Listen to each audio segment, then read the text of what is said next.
Hello, everyone. Thank you so much for joining us tonight. My name is Jessica. I'm a leader here at Something to Chew On, where we believe that every woman has a story that needs to be heard. Twice a month, we have women share their authentic stories with us on our monthly topic, and then we continue the conversation on our Facebook page. Our topic this month is the power of prayer. Our verse is Mark 11:24, which says, "Therefore I tell you, whatever you ask in prayer, believe that you have received it, and it will be yours." Now, if you're new here, one of my favorite things to do is to read our verse in different translations. It helps me kind of understand it better and unpack it. And I just love the way the Passion Translation puts this one. It says, "This is the reason I urge you to boldly believe for whatever you ask for in prayer. Be convinced that you have received it, and it will be yours." I love this because when I think of believing in something like the NIV tells us, I always just kind of default to my heart. Like that's where I believe. I believe in my heart. But the Passion Translation tells us to be convinced. And when I'm convinced of something that's in my mind, that's not in my heart. And so prayer isn't just a heart thing. It's a mind thing. It's a spirit thing. It's a whole being thing. So that is our topic this month, and without further ado, our speaker this month is Caitlyn Reynolds. Now, before we jump in, I just want to let you all know that Caitlyn is one of my close friends. I actually babysat her, which is kind of funny, but she is a part of my COVID circle, if you will. We've done our due diligence. We're not putting anyone at risk by being together. So I just wanted to get that out there first before anybody possibly worries that, like, I don't know, something bad's gonna happen. So anyways, Caitlyn is a lifelong CT Shoreline native. She has a bachelor's in visual arts from Gordon College and works professionally as a client services specialist for Sound Wealth Advisors in Madison. Caitlyn enjoys being outdoors, traveling, photography, a cup of coffee, and a good book. Hi, Caitlyn. Hi, Jess. Thanks for having me. Please tell us your prayer story. We talk a lot about prayer, and yeah, we do. We do a lot of prayer. Yep. So, all right. Let us know. Well, hello everyone. Glad to be here with Jess. Just to go off my bio a little bit, I love good coffee and a good book, and if you know anybody, I like Skype blind dates too. So when Jess asked me about doing the power of prayer, there's a lot of things that come to mind. I've actually prayed for some people and they've had headaches healed, different body issues have been healed. Haven't seen anybody out of a wheelchair yet, but you know, you can always work on stuff like that. It's good to have goals. Exactly. I guess a short story for Power of Prayer. Today is actually the 1-year anniversary of my last day working at a previous job, and I worked at 2 previous jobs for almost 10 years doing just 2 part-time jobs, and put together they were full-time, but I'd been looking and seeking and interviewing for a while to step into something full-time where I could, you know, have benefits and just kind of have a more financially free life, if you will, and look towards the future in that way. And so 1 year ago today was the final day at both my jobs, and I did not realize that until about 5:30. So as far as that goes, the power of prayer in that capacity. But what I really wanted to share today was about a time almost 2 years ago now where I got a phone call, and I was in downtown Brantford hanging out with a friend, and we'd grabbed some coffee and we're just sharing life, and we were out on a walk, and it was a beautiful day in June. It was late June, and I got a call from my cousin who was down in South Carolina visiting with family and visiting our grandfather who's in the hospital. And he'd been in the hospital since the middle of April. He'd gone in to have a simple heart procedure to repair something, and it turned into a whole lot more. It didn't take, and then they found pulmonary fibrosis in his lungs, and needless to say, he went on a ventilator and wasn't coming off. And so he wasn't able to speak at this point, and so they'd gone down to visit with him and pray for him and the doctors had not been giving us favorable reports. So my cousin called me up and said, based on what I saw yesterday and what the doctors are saying, you may want to get down here sooner. I was scheduled to go with my family down July 3rd. We were supposed to leave on July 3rd, and we were going to see him and visit with him and pray for him and all that. And I was the only one in my family who hadn't yet seen him since he'd gone into the hospital. And he said, you may want to get down here faster because I don't know if he's going to last. He said when they had shown him the extent of his sickness, he was aware of things. He was still making decisions, but he wasn't 100% aware of the extent of everything. That was shared more with my grandmother, who was staying with him around the clock at this point in the hospital. This was pre-COVID. We're talking 2019. And he, as my cousin put it, came face to face with his own mortality. And he said that what he saw in his eyes that night was just, he couldn't describe it, but it prompted him to call me and say, you may want to come down a few days early, just in case. And so, of course, that was a gut punch, and I immediately called both of my bosses, who were super understanding, and I got the call on a Saturday, and I made the arrangements to get the time off, and which was a few extra days because I already had time off to go down later in the week, and I got in the car the next morning, and it was 4:45 in the morning when I left, and it was 6 o'clock on the nose when I arrived at the hospital. PM. Yes, PM. Okay. I started at 4:45 a.m. and then we went till 6 o'clock p.m. And I made it in time, and the whole way I'd just been praying. We've been praying for miracles at this point. Like, we want him to live. He's got the will to live. He's got the drive to live. That's what we were standing for. Yeah, and Jess knows all about this because I was calling her quite a bit, and she knew both of these grandparents. You called them your surrogate. They were my Connecticut grandparents. Yeah, right. Until they moved to South Carolina, but they were my Connecticut grandparents. Right, and then they were the Connecticut, South Carolinian grandparents.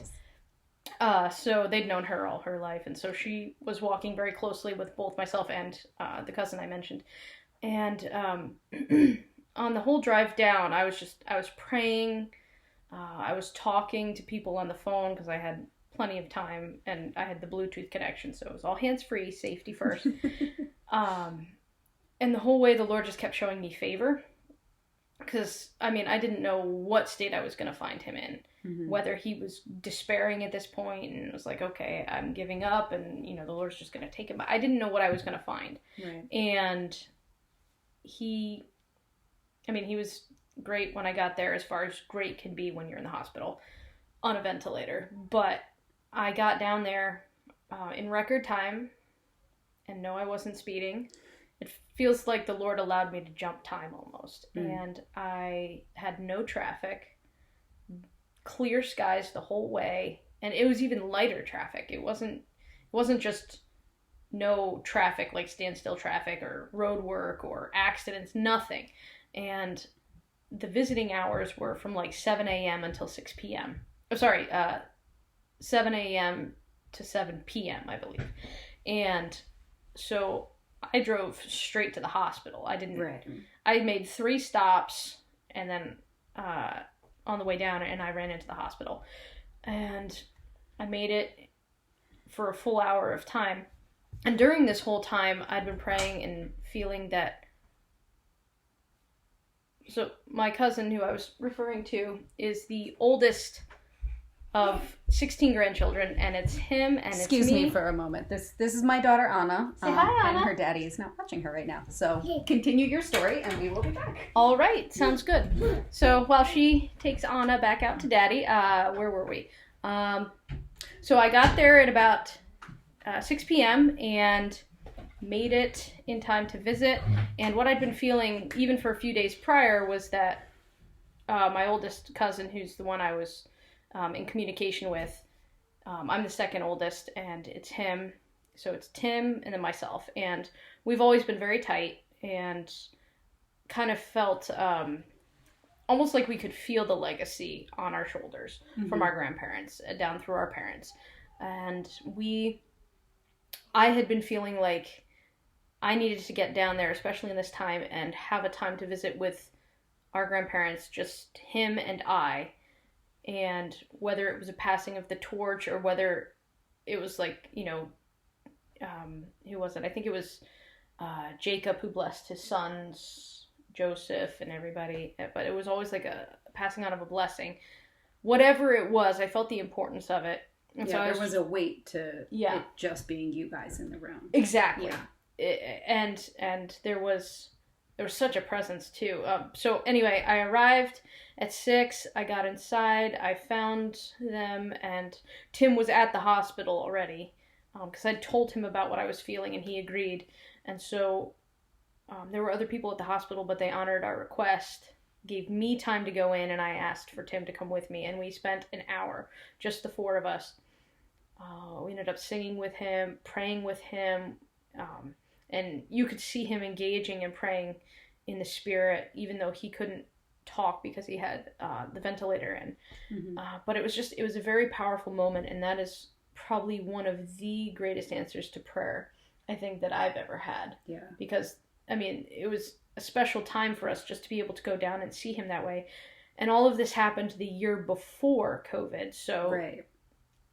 I mean, if it were during COVID times, none of us would have seen him. We wouldn't have been allowed. My grandmother might not have even been allowed with him. Yeah. So we were super thankful that all of this happened in 2019 instead. And every single one of his children and spouses and their spouses and all the grandchildren and their spouses. I'm sorry, it sounded like he had a lot of spouses, but he only had one. No, he only had one.